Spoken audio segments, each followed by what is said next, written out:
I get a degree in social work, I help others. I even get into Berkeley thanks to high test scores and a powerful essay on the death of my... Well, let's just say a powerful essay. Ah. So do we all remember that other Paige backstory episode from Charmed Season 4? Oh my god, I saw Scrooged. I'm supposed to come back as a ghost, not a ghost with braces? A Paige from the past contrasts with A Night to Remember in that fun and frivolity takes a real backseat to heavy emotional drama, and we arguably have one of the biggest tearjerker episodes in the series. And yet, we get a surprising amount of genuine laughs in the episode's B-plot that culminates in a double whammy of the warm and fuzzy feeling towards the end. And can you get any more peak Charmed quality than this? Well, probably yes, but still. Am I the world's biggest bitch or what? Nah, too easy. At the start of the episode, Piper, Cole and Paige witness a car accident, and that leaves Miss Matthews a bit shaken because, as it turns out... Paige's parents died in a car wreck. Even worse, she was in the car with them, and is convinced the accident was her fault. So she's been living with the guilt ever since. How can I move forward, Piper? I killed my parents. Her sisters want to help, so they enlist a demon friend of Leo's who will allow Paige to relive the day of the accident so she can get some closure. Get your butt down here, you fetid worm from the bog of eternal stench! There's also a B-plot involving two ghosts of a Bonnie and Clyde-esque duo called Frankie and Lulu possessing Phoebe and Cole so they can fulfill their unfinished business of getting married. Which would be sweet if they weren't violent criminals. Do you people have any normal weddings in your family? So, this episode is fantastic, and I don't think that's up for debate. I am not a bad daughter. You did not raise a bad daughter. I make no secret of the fact that Paige is my favourite of the Charmed ones, and in spite of a couple of frustrating decisions made with her over the course of the series, I still love the character overall. You're right. I was cool.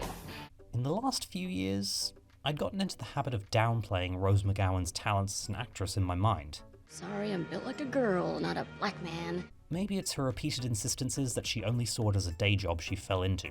Maybe it's just rewatching Scream and Death Proof too much and being convinced she was only good at playing one type of character. But even on a recent rewatch of Planet Terror for the first time in well over a decade, I could appreciate what she was bringing to the role in a way I couldn't before. Would you stop crying over fucking spilt milk? I have no leg! Material like this calls for a certain commitment that requires more understanding than just be goofy and have a laugh. Sounds like a stripper.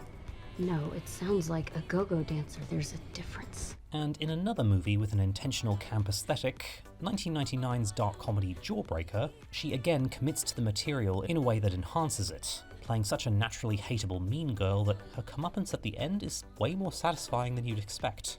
And even in Scream and Death Proof, which are technically parodies, she's playing the cute character who gets horribly killed to show the killer means business. What movie is this from? I spit on your garage. In Scream, it was her who pushed for Tatum to be much cuter and more feminine than originally written, specifically to make her death pack that much more of a punch, even refusing to wear what the wardrobe department picked out for her and buying all her own clothes, and later taking down the Indigo Girls posters the set dressers had put on Tatum's bedroom wall to replace them with pictures of kittens and other cute things. Also, the film would be less fun when Tatum was killed. Cut, Casper. That's rap. What I'm getting at here is that an actor who knows the nuances of comedy and how to blend it with pathos is all the better in a straight dramatic role. And in Charmed, she has to play a time-travelling witch stuck in a 90s teenage body complete with heavy bangs and braces, and not only does she commit, but she breaks your heart several times over. Why did you bring me back here? Why? Like Hell Hath No Fury for Holly Marie Combs, All Hell Breaks Loose for Shannon Doherty, and arguably Morality Bites for Alyssa Milano, this episode is practically designed to be a showcase for Rose, and she acts. Please, just look at me as though you actually saw me. Even without the inevitability of the car accident that looms over the story, this episode touches on themes that went straight over my head as a kid, but resonate much more now that I'm older. I was just saying that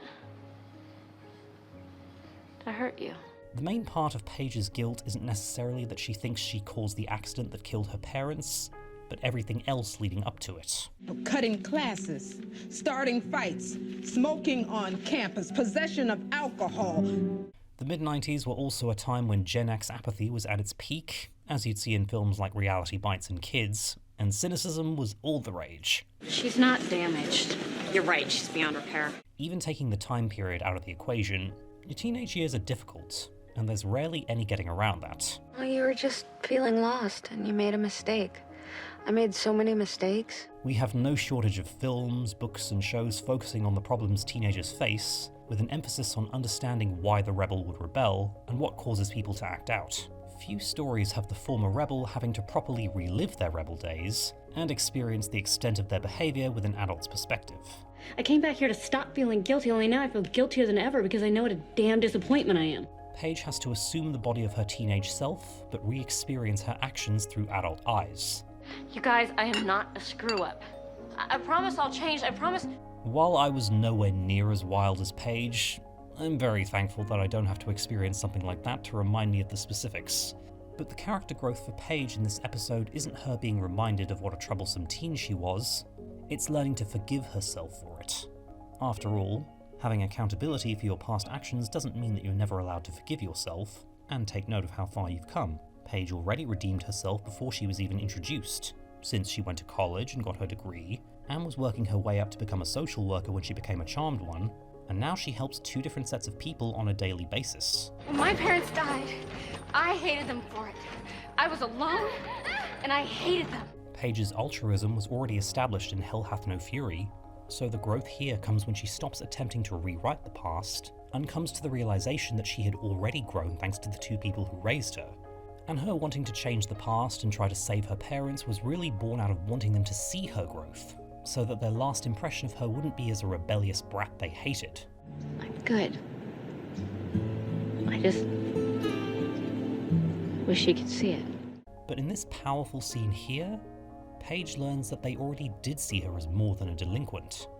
We know you're good. We've always known.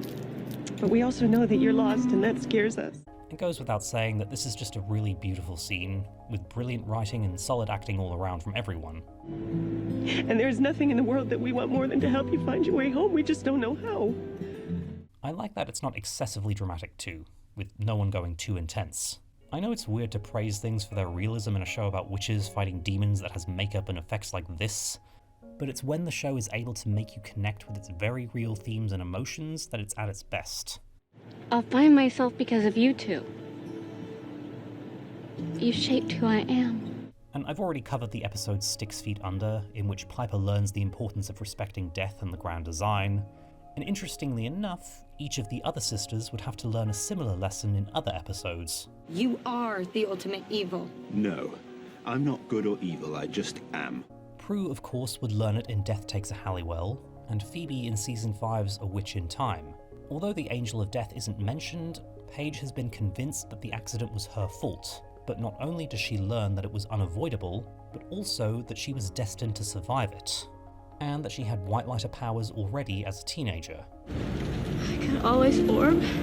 Since those weren't cancelled out by Penny's spell to bind the charmed powers back in 1975, it feeds my headcanon that Paige is the most powerful sister, and her joining made the power of 3 even stronger.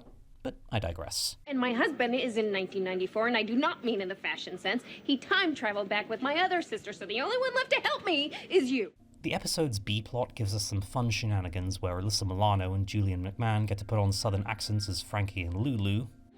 Hi. We're ghosts. Boo.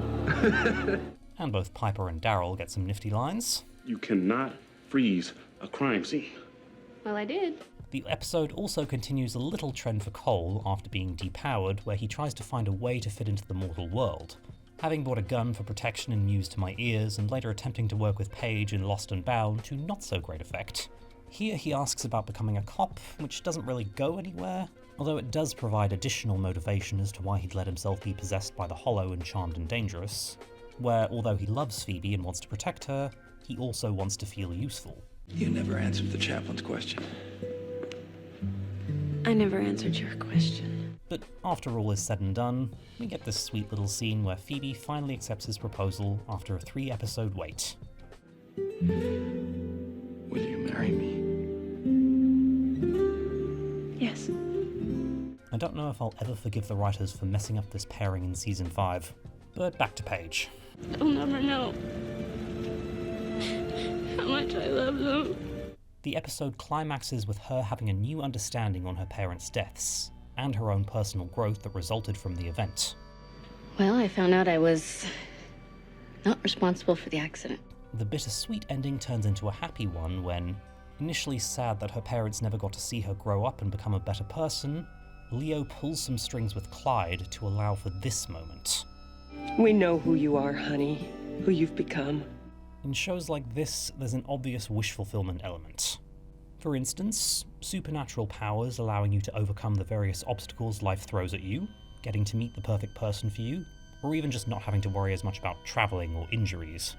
And since learning to deal with death and loss is a major theme in the series, it also offers both a perspective that losing people is a necessary part of the grand design, as well as there being an afterlife where the people we love can go peacefully once they're no longer with us, and that they have the ability to watch over us and see us learn and grow, and in some cases, let us know how proud of us they are.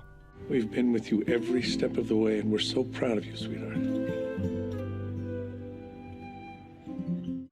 People can say whatever they want about Charmed being too light compared to Buffy, but I think that's just f***ing beautiful.